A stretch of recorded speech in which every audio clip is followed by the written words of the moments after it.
Aujourd'hui, nous méditons un passage fort de l'Évangile selon saint Luc chapitre 19 versets 45 à 48. Jésus entre dans le temple, chasse les vendeurs et déclare, « Il est écrit, ma maison sera une maison de prière. Mais vous, vous en avez fait une caverne de bandits. » Ensuite, Jésus enseigne chaque jour, tandis que les chefs cherchent à le faire mourir sans y parvenir, car le peuple entier était suspendu à ses paroles. Quand Jésus entre quelque part, rien ne reste comme avant. Et ce qu'il fait dans le temple, il veut aussi le faire dans notre cœur. Dans la Bible, le temple représente la vie intérieure. Dans la première lettre aux Corinthiens chapitre 3 verset 16, Paul dit, « Vous êtes le temple de Dieu. » Dans le livre d'Ézéchiel chapitre 36 verset 26, Dieu promet un cœur nouveau. Cela signifie que lorsque Jésus entre dans ta vie, il vient pour remettre de l'ordre, éclairer ce qui est sombre et purifier ce qui étouffe ta paix. Non pour te condamner, mais pour te relever. Les vendeurs chassés du temple symbolisent ce qui prend la place de Dieu en nous, inquiétude, fatigue, colère, jalousie, habitude qui blesse, souvenirs qui pèsent, culpabilité qui alourdit, relations qui volent la paix. Tout cela devient comme un marché intérieur. Jésus veut le chasser pour te libérer. Il ne cherche pas à t'humilier, mais à faire de la place pour une vie nouvelle. Quand il dit « Ma maison sera une maison de prière », il parle aussi de ton cœur. Dieu veut faire de toi un espace où sa paix respire. Un cœur libéré du bruit intérieur et rempli de lumière. Mais pour cela, il faut laisser Jésus entrer et toucher même ce que nous cachons. C'est souvent là que commence la guérison. Purifier un cœur ressemble parfois à renverser des tables. Dans l'Évangile, Jésus agit avec force.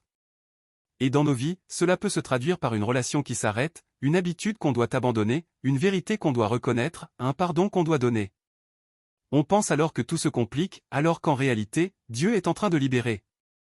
Dans l'Évangile selon saint Jean chapitre 15 verset 2, Jésus dit que le Père taille les branches pour qu'elles portent plus de fruits. Ce qui fait mal prépare la croissance. Après avoir purifié le temple, Jésus y reste pour enseigner chaque jour. C'est un détail magnifique. Dieu ne se contente pas d'enlever ce qui est mauvais. Il vient habiter, guider, reconstruire. La peur devient confiance, la colère devient paix, la fatigue intérieure devient espérance. Le psaume 119 verset 105 dit, « Ta parole est une lumière pour ma route. » Dieu purifie pour illuminer. L'Évangile dit aussi que les chefs cherchaient à faire mourir Jésus, mais n'y arrivaient pas. Pourquoi? Parce que le peuple était suspendu à ses paroles. C'est une image forte de notre vie spirituelle. Dès que Dieu commence un travail en nous, des résistances se lèvent, doutes, vieilles pensées, tentations, peur du changement. Mais tant que tu restes attaché à la parole, ces résistances ne te détruisent pas. Elles montrent même que Dieu est en train d'agir.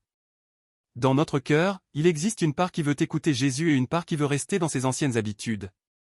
Une part qui cherche la paix, et une autre qui préfère ce qu'elle connaît, même si cela fait mal. Le choix de la vie commence lorsque nous décidons consciemment d'écouter Jésus. Comment vivre cet évangile aujourd'hui?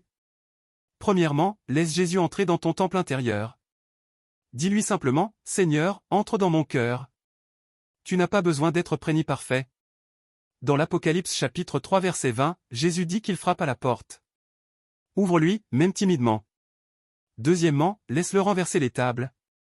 Cela peut être reconnaître une erreur, demander pardon, pardonner, briser une mauvaise habitude, ou simplement dire à Dieu, « Je n'y arrive plus tout seul. » Quand Jésus touche une blessure, c'est pour la guérir. Troisièmement, reste dans son enseignement chaque jour. L'Évangile dit que Jésus enseignait quotidiennement dans le temple.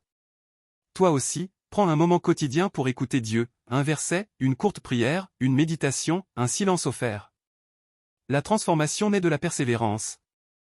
Quatrièmement, accroche-toi à la parole comme le peuple était suspendu à Jésus. Les épreuves viendront, mais elles ne gagneront pas. Dans le livre d'Isaïe chapitre 41 verset 10, Dieu dit, « Ne crains pas, je suis avec toi. » Dans l'Évangile selon saint Jean chapitre 14 verset 27, « Je vous donne ma paix. » Ces paroles deviennent un bouclier quand tout vacille. Enfin, rappelle-toi que Dieu enlève seulement pour remplir. Quand il retire quelque chose, c'est pour amener quelque chose de meilleur. Quand une porte se ferme, c'est pour en ouvrir une plus juste. Quand une saison finit, c'est pour que la suivante soit plus féconde. Dieu n'est pas un Dieu de vide. Il est un Dieu de plénitude. Je suis Muranselme. Alors aujourd'hui, laisse Jésus entrer, purifier, enseigner et reconstruire. Laisse sa voix devenir la tienne. Rien n'est perdu. Tout peut renaître. Et si tu lui ouvres, même faiblement, il fera de ton cœur une maison de paix, de lumière et de vie nouvelle.